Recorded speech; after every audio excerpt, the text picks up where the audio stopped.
ജീവിതത്തിൽ പ്രത്യേകിച്ച് സംസാരങ്ങളിലും ചർച്ചകളിലും നാം അഭിമുഖീകരിക്കുന്ന ഏറ്റവും വലിയ വൈരുദ്ധ്യത്തെക്കുറിച്ചാണ് ഇന്ന് നാം സംസാരിക്കുന്നത്. നിങ്ങളൊരു സംസാരത്തിൽ പറയേണ്ടതെല്ലാം കൃത്യമായി അവതരിപ്പിച്ചതിനു ശേഷവും ഒടുവിൽ തോറ്റുപോയതായി നിങ്ങൾക്ക് എപ്പോഴെങ്കിലും തോന്നിയിട്ടുണ്ടോ? വാക്കുകൾക്ക് വേണ്ടിയുള്ള നിങ്ങളുടെ തീവ്രമായ ശ്രമങ്ങൾ നിങ്ങളുടെ തൊണ്ടയിൽ ഒരു കെട്ടുപോലെ അനുഭവപ്പെട്ടുകൊണ്ട് നിങ്ങളുടെ ശക്തിയിൽ നിന്ന് നിങ്ങളെ അകറ്റിയതുപോലെ തോന്നിയേക്കാം. ഒരുപക്ഷെ നിങ്ങൾ അത്തരത്തിലുള്ള ആളുകൾക്കിടയിലായിരിക്കും. അവർ എപ്പോഴും ശബ്ദമുയർത്തി സംസാരിക്കും, മറ്റുള്ളവരെ ഇടയ്ക്ക് കയറി തടസ്സപ്പെടുത്തും, അഹങ്കാരത്തെ ആത്മവിശ്വാസമെന്ന് തെറ്റിദ്ധരിച്ച് ഏത് സാഹചര്യത്തെയും ഡോമിനേറ്റ് ചെയ്യാൻ ശ്രമിക്കും. അത്തരം സന്ദർഭങ്ങളിൽ നിങ്ങൾ നിശബ്ദനായിരിക്കുന്നത് ഒരു വീക്ക്നെസ് ആണെന്നും, പ്രതിരോധിക്കാത്തത് കീഴടങ്ങലാണെന്നും, പ്രതികരിക്കാത്തത് തോൽവിയാണെന്നും നിങ്ങൾ തെറ്റിദ്ധരിച്ചിരിക്കാം. ഈ പൊതുധാരണ നമ്മുടെ മനസ്സിൽ ആഴത്തിൽ പതിഞ്ഞതാണ്. എന്നാൽ ഈ പൊതുബോധം ഒരു മിഥ്യാധാരണ മാത്രമാണെങ്കിലോ? യഥാർത്ഥ ശക്തി ഒരിക്കലും വാക്കുകളിലല്ല, മറിച്ച് അവയുടെ അഭാവത്തിലാണുള്ളത് എന്ന് ഞാൻ പറഞ്ഞാലോ? മറ്റുള്ളവർ നിങ്ങളെ കബളിപ്പിക്കുകയോ മുതലെടുക്കുകയോ ചെയ്യുന്നുണ്ടോ? നിങ്ങളുടെ ജീവിതത്തിന്റെ നിയന്ത്രണം തിരികെ പിടിക്കാൻ നിങ്ങൾ ആഗ്രഹിക്കുന്നുണ്ടോ? എങ്കിൽ ഞങ്ങളുടെ എക്സ്ക്ലൂസീവ് വീഡിയോ കോഴ്സായ ഡാർക്ക് സൈക്കോളജി സീക്രട്സിലേക്ക് സ്വാഗതം. മാനിപ്പുലേഷന്റെയും മൈൻഡ് കൺട്രോളിന്റെയും രഹസ്യതന്ത്രങ്ങൾ പഠിക്കുക. ആളുകളുടെ മനസ്സ് വായിക്കാനും ആരും നിങ്ങളെ ചൂഷണം ചെയ്യാതിരിക്കാനും ഈ അറിവ് നിങ്ങളെ സഹായിക്കും. ശ്രദ്ധിക്കുക, ഈ അറിവ് സ്വയം പ്രതിരോധിക്കാൻ വേണ്ടി മാത്രമാണ്. സാധാരണ 3999 രൂപ വിലയുള്ള ഈ കോഴ്സും 20ലധികം ബുക്ക് സമ്മറികളുടെ ഒരു പ്ലേലിസ്റ്റും വെറും 89 രൂപയുടെ ചാനൽ മെമ്പർഷിപ്പിലൂടെ നിങ്ങൾക്ക് ഇപ്പോൾ സൗജന്യമായി ലഭിക്കും.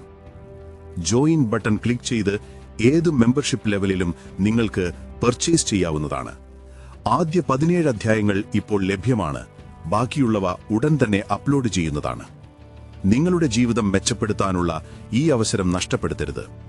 ഇപ്പോൾ തന്നെ ചാനൽ മെമ്പർഷിപ്പിലുള്ള ബാക്കി 260 പേരോടൊപ്പം ചേരാൻ ഡിസ്ക്രിപ്ഷനിൽ കൊടുത്തിട്ടുള്ള ലിങ്ക് സന്ദർശിക്കുക. ഈ അവസരം നഷ്ടപ്പെടുത്തരുത്. ഇപ്പോൾ തന്നെ ജോയിൻ ബട്ടൺ ക്ലിക്ക് ചെയ്യുക, അല്ലെങ്കിൽ ഡിസ്ക്രിപ്ഷനിലെ ലിങ്ക് സന്ദർശിക്കുക. ചരിത്രത്തിൽ ഏറ്റവും സ്വാധീനമുള്ളതും എന്നാൽ ഏറ്റവും തെറ്റിദ്ധരിക്കപ്പെട്ടതുമായ ചിന്തകളിൽ ഒരാളായ ഫ്രീഡ്രിക് നീച്ചെ ഈ വിഷയത്തിൽ ആഴത്തിലുള്ള ഉൾക്കാഴ്ച നൽകിയിട്ടുണ്ട്. നീച്ച കണ്ട ഒരു സത്യമുണ്ട്: അധികം സംസാരിക്കുന്നവർ കൂടുതൽ കാര്യങ്ങൾ വെളിപ്പെടുത്തുന്നു. മറ്റൊരാളെ ബോധ്യപ്പെടുത്താൻ നിരന്തരം ശ്രമിക്കേണ്ടി വരുന്നവൻ എപ്പോഴും ഒരു ഡിസ്അഡ്വാൻറ്റേജിലാണ്. ലോകം നമ്മെ പഠിപ്പിക്കുന്നത് നാം എപ്പോഴും പോരാടണമെന്നും, നമ്മെ തന്നെ വിശദീകരിക്കണമെന്നും, നമ്മുടെ ആശയങ്ങളെ ഒരു യുദ്ധത്തിനെന്ന പോലെ പ്രതിരോധിക്കണമെന്നുമാണ്. എന്നാൽ പ്രകൃതി ഇതിൽ നിന്ന് തികച്ചും വ്യത്യസ്തമായ മറ്റൊരു സൂക്ഷ്മ വഴി, അധികം അപകടകരമായ, അളവറ്റ ബുദ്ധിപരമായ ഒരു വഴി നിർദ്ദേശിക്കുന്നു. നിശബ്ദത വെറും ശബ്ദത്തിന്റെ അഭാവമല്ല, അതൊരു അതിശക്തമായ സാന്നിധ്യമാണ്. നിശബ്ദത മറ്റൊരാളെ അസ്വസ്ഥനാക്കും, അത് അസ്ഥിരപ്പെടുത്തും. സ്വന്തം മനസ്സുമായി നേരിട്ട് ഏറ്റുമുട്ടാൻ അതവരെ നിർബന്ധിക്കും. ഈ സന്ദേശം നിങ്ങൾക്കുള്ളതാണ്. സ്ഥിരമായി അവഗണിക്കപ്പെടുന്ന, മറയ്ക്കപ്പെടുന്ന, അസാധുവാക്കപ്പെടുന്നതായി തോന്നുന്നവർക്ക്, നിങ്ങൾ സംസാരിക്കാൻ ഉദ്ദേശിച്ച കാര്യങ്ങൾ ആരും ശരിക്കും കേട്ടില്ല എന്ന് തോന്നലോടെ സംസാരങ്ങൾ അവസാനിപ്പിക്കേണ്ടി വരുന്നവർക്ക്, മറ്റുള്ളവർ നിങ്ങളുടെ നിശബ്ദത മുതലെടുക്കുമ്പോൾ നല്ലവൻ ചമഞ്ഞ് സമാധാനം നിലനിർത്താൻ ശ്രമിച്ചു മടുത്തവർക്ക്, നിങ്ങളുടെ നിശബ്ദത കീഴടങ്ങലാണെന്ന് നിങ്ങൾ തെറ്റിദ്ധരിച്ചിരിക്കാം. എന്നാൽ ഇന്ന് നിശബ്ദത നിങ്ങളുടെ ഏറ്റവും ശക്തമായ ആയുധം എങ്ങനെയാണെന്ന് ഞാൻ കാണിച്ചു തരാം. യഥാർത്ഥ വിജയം ഒരു തർക്കം ജയിക്കുന്നതിലല്ല, മറിച്ച് ഒരിക്കലും അതിൽ പ്രവേശിക്കേണ്ട നേരം വരാതിരിക്കുന്നതിലാണ്. 1. തർക്കത്തിന്റെ കെണി. ഈഗോയിന്റെയും അധികാരത്തിന്റെയും കളി. നാം എന്തിനാണ് എപ്പോഴും പ്രതികരിക്കാൻ, തിരുത്താൻ, നമ്മളാണ് ശരിയെന്ന് തെളിയിക്കാൻ ഇത്രയധികം നിർബന്ധിതരാകുന്നത്? കാരണം നിശബ്ദമായിരുന്നാൽ മറ്റൊരാൾ വിജയിക്കാൻ നമ്മൾ അനുവദിക്കുകയാണെന്ന ഒരു ആന്തരിക ഭയം നമ്മെ നയിക്കുന്നു. എന്നാൽ നീച്ചെ ഇതിനെ നമ്മുടെ ഏറ്റവും ആഴത്തിലുള്ള ദുർബലതയുടെ ലക്ഷണമായി കണ്ടു.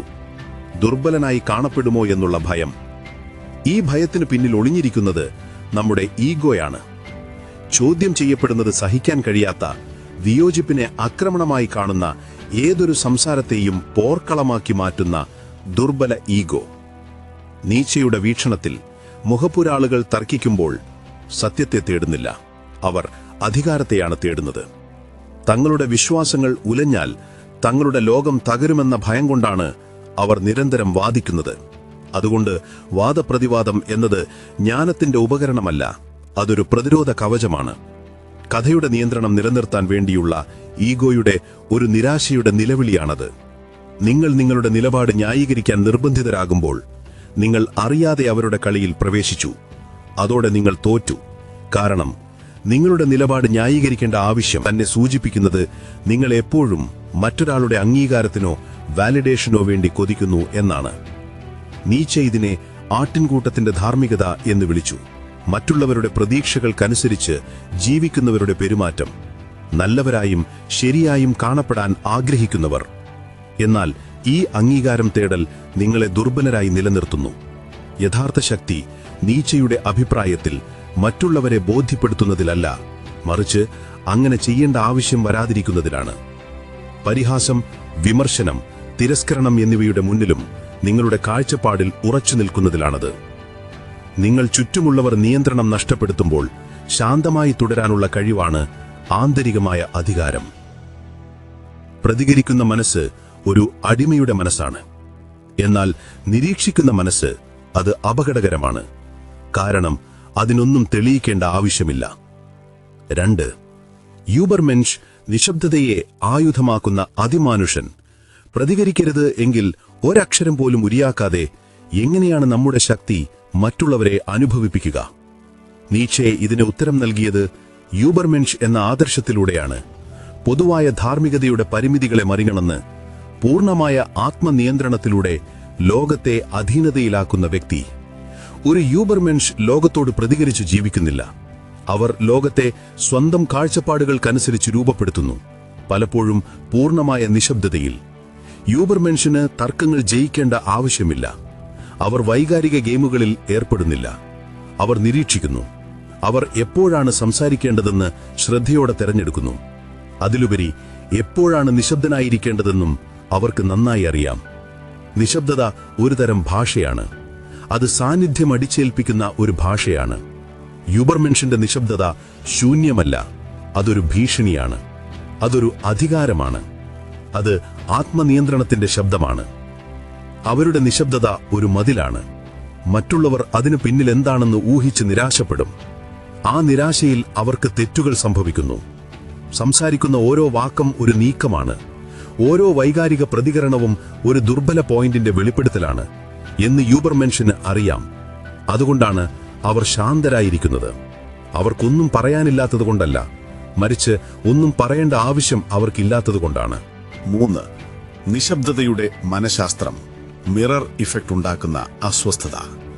നിങ്ങൾ നിശബ്ദനായിരിക്കാൻ തെരഞ്ഞെടുക്കുമ്പോൾ നിങ്ങൾ വെറുതെ നിശബ്ദനാവുകയല്ല ചെയ്യുന്നത്. മറ്റേയാളെ അവരുടെ സ്വന്തം ശബ്ദം കേൾക്കാൻ, പുറത്തുനിന്നുള്ള പ്രതിരോധമില്ലാതെ സ്വന്തം വാദങ്ങളെ അഭിമുഖീകരിക്കാൻ നിങ്ങൾ നിർബന്ധിതനാക്കുകയാണ്. മിക്ക ആളുകളും സംസാരിക്കുന്നത് സ്വയം പ്രകടിപ്പിക്കാനല്ല, മറിച്ച് സ്വയം സംരക്ഷിക്കാനും സ്വയം ബോധ്യപ്പെടുത്താനും വേണ്ടിയാണ്. നിങ്ങൾ നിശബ്ദനായിരിക്കുമ്പോൾ അവരുടെ വേഷം അഴിഞ്ഞു പോകുന്നു. സോഷ്യൽ സൈക്കോളജി പ്രകാരം തർക്ക സാഹചര്യങ്ങളിൽ നിശബ്ദതയെ ഒരു വിധിയായിട്ടാണ് കണക്കാക്കുന്നത്. നിങ്ങളുടെ പ്രതികരണമില്ലാതെ അവർക്ക് കഥയുടെ നിയന്ത്രണം നഷ്ടപ്പെടുന്നു. ഭയത്തിന്റെയും ഉത്കണ്ഠയുടെയും കേന്ദ്രമായ അമിഗ്ഡല സക്രിയമാകുന്നു. മറ്റേയാൾ അവരുടെ സ്വന്തം ഭയം നിങ്ങളിൽ പ്രൊജക്റ്റ് ചെയ്യാൻ തുടങ്ങും. ഇയാൾ എന്നെ വിധിക്കുകയാണോ? എന്റെ ഇൻസെക്യൂരിറ്റി ഇയാൾ ശ്രദ്ധിച്ചോ? നിങ്ങളുടെ പ്രതികരണത്തെ ആശ്രയിച്ച് ജീവിക്കുന്ന മാനിപ്പുലേറ്റർമാരിൽ നിശബ്ദതയ്ക്ക് വിനാശകരമായ ഫലമുണ്ട്. നിങ്ങൾ പ്രതികരിക്കാതിരിക്കുമ്പോൾ നിങ്ങൾ സൈക്കിൾ ബ്രേക്ക് ചെയ്യുന്നു. മാനിപ്പുലേറ്റർ ഭയന്നു പോകുന്നു. അവർക്ക് അവരുടെ സ്ഥാനം വാലിഡേറ്റ് ചെയ്യാൻ നിങ്ങളുടെ പ്രതികരണം വേണം. കൂടുതൽ ആഴത്തിൽ നിശബ്ദത തിരസ്കരണത്തിന്റെയോ അവഗണനയുടെയോ മുറിവുകൾ അവരിൽ സജീവമാക്കുന്നു.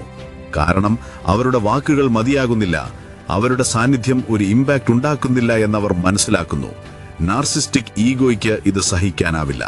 അതുകൊണ്ടാണ് നിങ്ങൾ നിശബ്ദനായിരിക്കുമ്പോൾ നിങ്ങൾ വെറുതെ സ്വയം പ്രതിരോധിക്കുകയല്ല, നിങ്ങൾ ഏറ്റവും വേദനിപ്പിക്കുന്ന സ്ഥലത്ത് മിഥ്യാധാരണയുടെ കേന്ദ്രത്തിൽ ആക്രമിക്കുകയാണ്.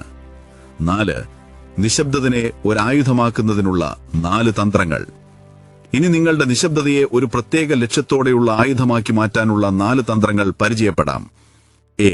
ഒന്നാം ആയുധം, പ്രതികരിക്കാനുള്ള ആഗ്രഹമില്ലാതാക്കുക. നിങ്ങളുടെ ഉള്ളിലുള്ള എല്ലാം പ്രതികരിക്കാനും നിങ്ങൾ പറയുന്നതാണ് ശരിയെന്ന് തെളിയിക്കാനും ആഗ്രഹിക്കും. എന്നാൽ ഈ ആഗ്രഹം വിഷമാണ്. നിങ്ങൾ അതിന് വഴങ്ങുമ്പോഴെല്ലാം നിങ്ങൾ ഇപ്പോഴും മറ്റുള്ളവരുടെ നിയന്ത്രണത്തിലാണെന്ന് വെളിപ്പെടുത്തുന്നു. പ്രതികരിക്കാനുള്ള ആവശ്യമില്ലാതാക്കുമ്പോൾ മാത്രമാണ് യഥാർത്ഥ നിശബ്ദത ജനിക്കുന്നത്. ബി. രണ്ടാം ആയുധം, നിരീക്ഷണം. മറ്റുള്ളവർ സംസാരിക്കുമ്പോൾ നിങ്ങൾ ഒരു വേട്ടക്കാരൻ ഇരയുടെ കാൽപെരുമാറ്റം ശ്രദ്ധിക്കുന്നത് പോലെ ശ്രദ്ധിക്കുക. നിങ്ങൾ വെറുതെ കേൾക്കുകയല്ല, നിങ്ങൾ നിരീക്ഷിക്കുകയാണ്. വരികൾക്കിടയിൽ ഒളിപ്പിച്ച ഭയങ്ങൾ, സൂക്ഷ്മമായ വൈരുദ്ധ്യങ്ങൾ, അഹങ്കാരമായി വേഷം കെട്ടിയ അസുരക്ഷിതത്വങ്ങൾ എന്നിവ നിങ്ങൾ തിരിച്ചറിയുക. ഇതെല്ലാം സംഭരിച്ചു വെക്കുക. കാരണം നിങ്ങൾ സംസാരിക്കുകയാണെങ്കിൽ അത് ശസ്ത്രക്രിയയുടെ കൃത്യതയോടെ ആയിരിക്കും. സി. മൂന്നാം ആയുധം, സമയം. നിശബ്ദത നീണ്ടു നിൽക്കാൻ അനുവദിക്കുക. വിരാമം ഒരു ടെൻഷൻ ഘടകമാണ്. ടെൻഷനാണ് ശക്തി. നിങ്ങളുടെ പ്രതികരണം കാത്ത് മറ്റൊരാൾ സംസാരിക്കുമ്പോൾ അത് വരാതിരിക്കുമ്പോൾ അവരൊരു ആന്തരിക തകർച്ച അനുഭവിക്കുന്നു. അവരുടെ അസ്വസ്ഥത വർദ്ധിക്കുന്നു. ഒരു സാധാരണ നോട്ടം പോലും 10 വാചകങ്ങളെക്കാൾ കൂടുതൽ ഇമ്പാക്റ്റ് ഉണ്ടാക്കാൻ കഴിയും. ഡി. നാലാം ആയുധം, പ്രവചനാതീതത്വം. നിങ്ങൾ നിശബ്ദതയിൽ അധീനത നേടുമ്പോൾ നിങ്ങൾ പ്രവചനാതീതനാകും. നിങ്ങളിൽ നിന്ന് എന്താണ് പ്രതീക്ഷിക്കേണ്ടതെന്ന് അവർക്കറിയില്ല. അവർക്ക് മുൻതൂക്കം നഷ്ടപ്പെടുന്നു. നിങ്ങൾ സംഭാഷണത്തിന്റെ ഗുരുത്വാകർഷണ കേന്ദ്രമായി മാറുന്നു. 5. അടിമത്തത്തിന്റെ നിശബ്ദത. നിങ്ങൾ ചൂഷണം ചെയ്യപ്പെടുകയാണോ? നിങ്ങളുടെ കോപം വിഴുങ്ങുന്നതും തർക്കങ്ങളിൽ വഴങ്ങിക്കൊടുക്കുന്നതും എന്തു വില കൊടുത്തും തർക്കം ഒഴിവാക്കുന്നതും പക്വതയ്ക്ക് തുല്യമാണെന്ന് കരുതാൻ നിങ്ങൾ പരിശീലിപ്പിക്കപ്പെട്ടിരിക്കുന്നു. എന്നാൽ പലപ്പോഴും ഈ തരം നിശബ്ദത ജ്ഞാനമല്ല, അത് കീഴടങ്ങളിന്റെ, കുറ്റബോധത്തിന്റെ, നല്ലവനായിരിക്കുന്നതിന്റെ ധാർമ്മികതയാണ്. ഈ തരം നിശബ്ദത നിങ്ങൾ സ്വീകരിക്കുമ്പോൾ അറിയാതെ നിങ്ങളുടെ ശക്തി കൈമാറ്റം ചെയ്യുകയാണ്. ഇത് നീച്ചെ വിളിച്ച വിൽ ടു പവർ അഥവാ അധികാരത്തിനുള്ള ഇച്ഛാശക്തിക്ക് വിപരീതമാണ്. യഥാർത്ഥ വിൽ ടു പവർ മറ്റുള്ളവരെ അധീനതയിലാക്കുകയല്ല, അത് സ്വയം അധീനതയിലാക്കുകയാണ്. 6. അവസാന പടി, നിങ്ങളുടെ സാന്നിധ്യം ഭരിക്കട്ടെ. നമ്മുടെ ചർച്ചയുടെ അവസാന നിമിഷമാണിത്. ഒരു കാര്യം നിങ്ങൾ വ്യക്തമായി മനസ്സിലാക്കണം. നിശബ്ദത എന്നത് അഭാവമല്ല, അത് ശൂന്യതയല്ല, അത് തികഞ്ഞ സാന്നിധ്യമാണ്, അത് ആധിപത്യമാണ്. യൂബർമെൻഷിന്റെ നിശബ്ദത യുദ്ധം തുടങ്ങുന്നതിന് മുൻപ് തന്നെ വിജയിച്ച ഒരു യോദ്ധാവിന്റെ നിശബ്ദതയാണ്. താൻ ആരാണെന്നും താൻ എന്താണ് അർഹിക്കുന്നതെന്നും അറിയുന്നതുകൊണ്ട് മറ്റാരോടും ഒന്നും തെളിയിക്കേണ്ട ആവശ്യമില്ലാത്ത ഒരാളുടെ ശാന്തതയാണത്. ഇന്നു മുതൽ നിങ്ങളുടെ നിശബ്ദത അതിന്റെ സ്വരം മാറ്റണം. അതൊരൊളിച്ചോട്ടമാകുന്നതിന് പകരം അധികാരത്തിന്റെ ഒരു അദൃശ്യമായ നിലവിളിയാകണം. നിങ്ങൾ ആരാണെന്ന് ഒരു സ്ഥിരീകരണമാകണം, ആരും മനസ്സിലാക്കിയില്ലെങ്കിൽ പോലും. നിങ്ങൾ ആരാണെന്ന് മറ്റൊരാൾ മനസ്സിലാക്കേണ്ട ആവശ്യമില്ല. അത് ജീവിക്കണം, അതിന് ധൈര്യം വേണം. നിങ്ങൾക്ക് ആ ധൈര്യമുണ്ടോ? ഉണ്ടെങ്കിൽ താഴെ കമന്റ് ചെയ്യുക. ബഹുമാനം കൽപ്പിക്കുന്ന നിശബ്ദത ഞാൻ തിരഞ്ഞെടുക്കുന്നു. ഇവിടെ നിർത്തരുത്, അടുത്ത വീഡിയോ കാണുക. കാരണം നിങ്ങൾക്ക് അതിലും അപ്പുറത്തേക്ക് പോകാൻ അർഹതയുണ്ട്. ഓർമ്മിക്കുക, ശക്തർ നിശബ്ദരായിരിക്കും. ജ്ഞാനികൾ എപ്പോഴാണ് നിശബ്ദരായിരിക്കേണ്ടതെന്ന് തെരഞ്ഞെടുക്കും.